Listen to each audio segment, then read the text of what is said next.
তিনটি গাছ দিয়ে এখানে একটা মিনিয়েচার গার্ডেন তৈরি করা হচ্ছে। ফার্ন গাছ, কিছু গুল্ম গাছ, আর রয়েছে মানি প্ল্যান্ট।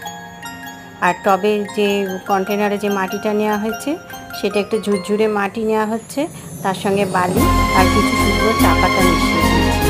মানি প্ল্যান্ট গাছ অ্যাসিডিক মাটি পছন্দ করে, তাই জন্য চায়ের পাতা দিয়ে দিলাম। তার সঙ্গে ফার্ন গাছ দিচ্ছি।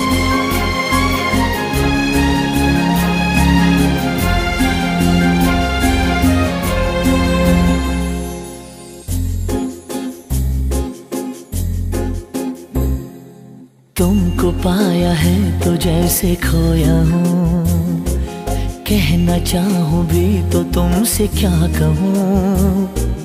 तुमको पाया है तो जैसे खोया हूँ, कहना चाहूँ